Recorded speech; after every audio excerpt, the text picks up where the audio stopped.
नमस्कार मित्रांनो, यशदीप इन्स्टिट्यूट पुणे यांच्या ऑफिशियल युट्यूब चॅनलवर आपले सर्वांचे स्वागत आहे.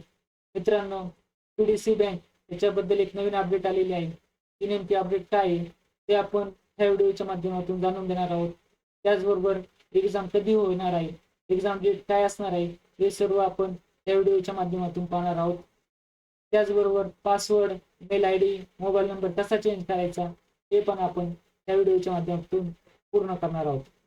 मित्रांनो, चला आपण कोणती नेमकी अपडेट आलेली आहे पीडीसी बँक बद्दल ते आधी पाहूयात. तर आपण पीडीसी बँकेच्या वेबसाईटला जाऊयात. इथे जर पीडीसी बँकच्या वेबसाईट मध्ये जर पाहिलं आपण तर इथं ईमेल आय डी अद्ययावत करण्याची लिंक दिलेली आहे. ईमेल आय डी अद्ययावत करण्याची लिंक 15/6/2025 पर्यंत आहे. त्यामुळे आपल्याला डेट वाढलेली आहे. त्यामुळे याचा अर्थ असा झाला अजून आपल्याला हॉल तिकीट येणार नाहीये. हॉल तिकीट येण्यासाठी अजून वेळ आहे. त्यासाठी आपल्या जवळजवळ 1 महिना भेटू शकतो. त्यामुळे ही महिन्या जून मध्ये शेवटच्या वीकला किंवा जास्तीत जास्त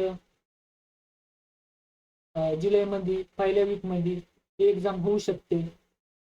तर मित्रांनो, आपल्या आता अजून 30 दिवस आहे स्टडी करण्यासाठी. तर सर्वांनी आपला स्टडी चालू ठेवा.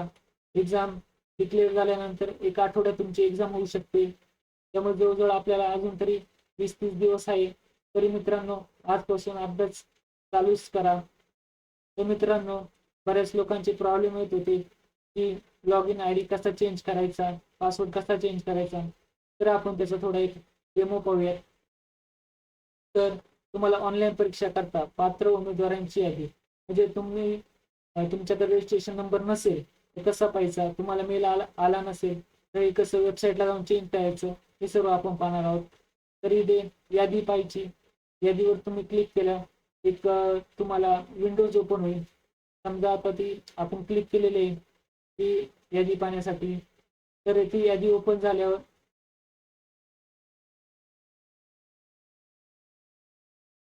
यादी ओपन होईल. हे तुम्हाला ह्या टाईपची विंडो दिसेल की ऑनलाईन परीक्षा करता पात्र उमेदवारांची यादी, पोस्ट क्लर्क. त्याच्यामध्ये तुमचं नाव सर्च केलं तुम्हाला तिथे तुमचं पूर्ण रजिस्ट्रेशन नंबर येईल. तुम्ही हा रजिस्ट्रेशन नंबर कॉपी करून घ्यायचा आहे, जेणेकरून तुम्हाला पुढची प्रोसेस करायला सोपं जाईल. समजा आपण एक रजिस्ट्रेशन नंबर कॉपी करून घेतला इथून.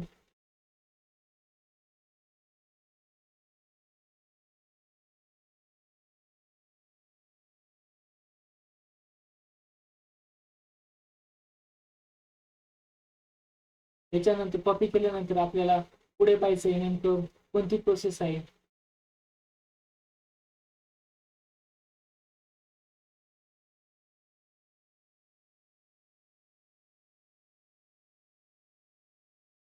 मित्रांनो, आपण जर पाहिलं असेल की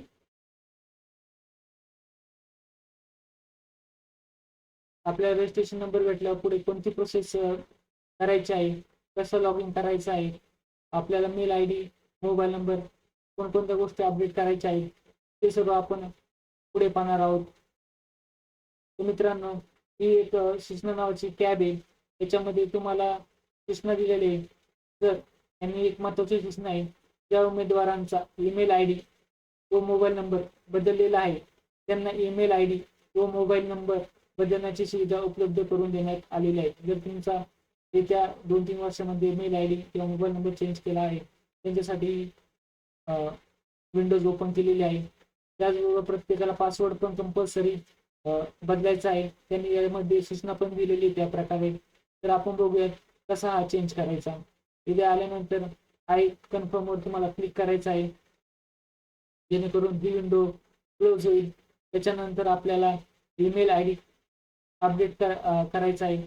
त्यामुळे तुम्हाला इथे ईमेल आय डी वर अपडेटसाठी क्लिक करायचं आहे. त्याच्यानंतर पुढची विंडो ओपन होईल, ज्याच्यामध्ये आपल्याला काही सूचना दिलेल्या आहे पीडीसीने, त्या तुम्ही सर्व व्यवस्थित वाचायच्या आहेत. त्यानंतर तुम्हाला असे दिसेल पुणे जिल्हा मध्यवर्ती सहकारी बँक मर्यादित पुणे यांची नोंदणीकृत ईमेल आय डी बदलण्यामुळे पासवर्ड सेट करण्याची लिंक प्राप्त न झालेल्या उमेदवारांसाठी सूचना आहे की बाबा जर तुम्हाला पासवर्ड सूचना झाला नसेल कसं करायचं. तर आपली नोंदणीकृत ईमेल आयडी बदलल्यामुळे जर पासवर्ड सेट करण्याची लिंक प्राप्त झाली नसेल तर कृपया या पेजद्वारे आपली संपर्क माहिती अद्ययावत करा. खालील माहिती अचूक भरून आपली ओळख पडताळणी करा. तर इथे जाऊन तुम्हाला क्लिक करायचं आहे, पण त्याआधी तुम्हाला पडताळणीसाठी आवश्यक कोणती माहिती भरायची, फॉर्म क्रमांक जो आपण रजिस्ट्रेशन नंबर घेतलेला आहे, तुमचे पूर्ण नाव, तुमचं बर्थडे आणि आधार क्रमांक या गोष्टी टाकायच्या आहे. तर इथे पुढे आपल्याला आय कन्फर्म या बटनावर क्लिक करून प्रोसीड करायचं आहे, जेणेकरून आपल्याला पुढची जी टॅब आहे ती ओपन होईल. तर इथे आपण पाहिलेलं आहे, क्लिक केल्यानंतर आपल्याला इथे फॉर्म नंबर टाकायचा आहे, की जो मागाशी आपण रजिस्ट्रेशन नंबर जो कॉपी केलेला आहे तो इथे तुम्हाला पेस्ट करायचा आहे. त्याच्यानंतर तुम्हाला तुमचं पूर्ण नाव टाकायचं आहे, त्यानंतर तुमची बर्थडे सिलेक्ट करायची आहे, नंतर हा जो कॅप्चा आहे तो एंटर करायचा आहे आणि व्हेरीफाय डिटेल करायचं आहे.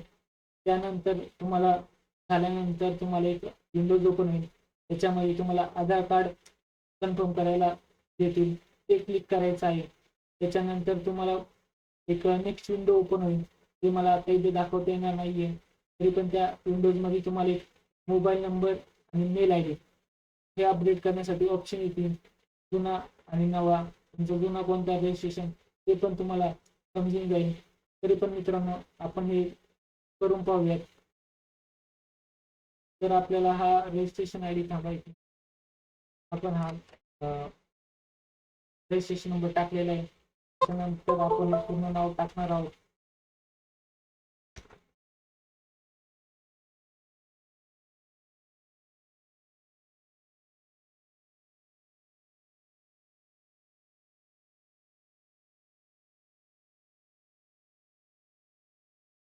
त्यानंतर आपल्याला बजेट सिलेक्ट करायचं आहे. व्हेरीफाय डिटेल झाल्यानंतर आपल्याला पूर्ण आपला आधार क्रमांक टाकायचा आहे. जो तुमचा काय आधार क्रमांक असेल, काय झाल्यानंतर तुम्हाला असं एक विंडोज मेसेज येईल, तुम्हाला न्यू ईमेल आय डी टाकायचे, ते OTP सेंड करतील, तिथे कन्फर्म करायचे, मोबाईल नंबर टाकायचा आहे, तिथं परत तुम्हाला new mobile number send OTP मध्ये येतील, ते तुम्ही झाल्यानंतर तुम्ही ॲड रिक्वेस्ट करायचे आहे. त्याच्यानंतर जर तुम्हाला जर जुनाच मेल आय डी ठेवायचा असेल तर सेम तसा ठेवला तरी चालेल. फक्त मोबाईल नंबर बदलायचा असेल तर तुम्ही मोबाईल नंबर सुद्धा बदलू शकता. ही सर्व विंडोज तुमची कंप्लीट झाल्यामुळे, कारण की मी एकदा मेल आय डी चेंज केलेला आहे, त्यामुळे माझे पुढे प्रोसीड होणार नाहीये. तरी मित्रांनो हे झाल्यानंतर कन्फर्म केल्यानंतर आपल्याला पुढे जायचं आहे. तर ही जी बँकेची विंडो आहे त्याच्यानंतर आपल्याला उमेदवारांच्या कॅन्डिडेट लॉग इन मध्ये जायचं आहे, ते तुम्ही लॉग इन करायचं आहे.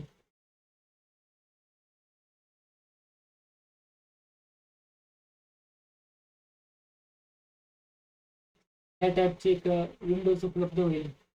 त्या विंडोज मध्ये तुम्हाला एक फॉरगेट पासवर्ड म्हणून करायचा आहे. तुम्हाला इथे रजिस्ट्रेशन नंबर टाकायचा आहे, कॅप्चा एंटर करायचे आणि सबमिट करायचे.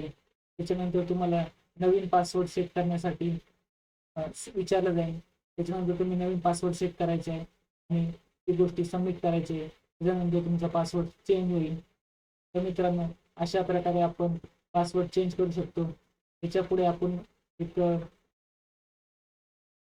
माहिती बघूया की डेट तर तुम्हाला माहिती झाली, अजून तर डेट येणार नाहीये. तुम्हाला स्टडी करण्यासाठी वेळ आहे, अजून जवळजवळ तुम्हाला 20 ते 30 दिवस भेटू शकतात. त्यामुळे सर्वांनी चांगला स्टडी करा. मित्रांनो पुढे आपण एक क्लास आपण बॅच अनाऊन्स करत आहोत. त्या क्लासमध्ये आपण बँकिंग, सहकार, शेती, ग्रामीण अर्थव्यवस्था, संगणक, माहिती तंत्रज्ञान, सामान्य आणि चालू घडामोडी यांच्या सगळ्या व्हिडिओ सिरीज, PDF नोट आणि MCQ घेणार आहोत. तर सहकारची आपण 11वी आणि 12वीची पुस्तकं कव्हर करणार आहोत. बँकिंग साठी आपण नोट्स प्रोव्हाइड करणार आहोत. शेती आणि ग्रामीण अर्थव्यवस्थेसाठी पण नोट्स देणार आहोत. संगणक, माहिती तंत्रज्ञान किंवा चालू घडामोडी, जवळजवळ 6 महिन्याच्या चालू घडामोडी आपण या लेक्चरच्या माध्यमातून कव्हर करणार आहोत. त्याच्या पलीकडे जर आपण 20 दिवसात जवळजवळ 30 तारखेपर्यंत हे सर्व लेक्चर आपण आपल्या टेलिग्रामच्या प्रायव्हेट चॅनलवर अपलोड करणार आहोत. तर मित्रांनो जर कोणाला बॅच लावायची असेल तर त्यांनी खालच्या नंबरवर कॉल करा किंवा मेसेज करा. त्याच्यानंतर तुमचा ॲडमिशन कन्फर्म करा. आपण ह्या सगळ्या गोष्टी 10 तारखेपासून स्टार्ट करत आहोत. 15 पर्यंत आपण रजिस्ट्रेशन ठेवणार आहोत. त्याच्यानंतर आपण रजिस्ट्रेशन क्लोज करणार आहोत. आपण फक्त 599 मध्ये हे सर्व गोष्टी आपण प्रोव्हाइड करणार आहोत. जर आपल्याला जर वेळ भेटला, एक्झाम पुढे गेली, तर आपण काही मराठीचे लेक्चर पण टाकणार आहोत. त्याचबरोबर गणिताचेही काही लेक्चर आपण त्याच्यामध्ये ऍड करणार आहोत. पण एक्झाम कधी येते त्याच्यावर आपण सगळ्या गोष्टी अवलंबून आहेत. तरी पण ह्या 4 गोष्टी आपण 20 दिवसात एक 50 ते 60 व्हिडिओ तुम्हाला प्रोव्हाइड करणार आहोत. जर कोणाला रजिस्ट्रेशन करायचं असेल, खाली नंबरवर त्यांनी कॉन्टॅक्ट करा. मित्रांनो, ही सर्व माहिती तुम्हाला आवडली असल्यास आपल्या चॅनलला सबस्क्राईब करा, लाईक करा आणि जास्तीत जास्त लोकांना शेअर करा.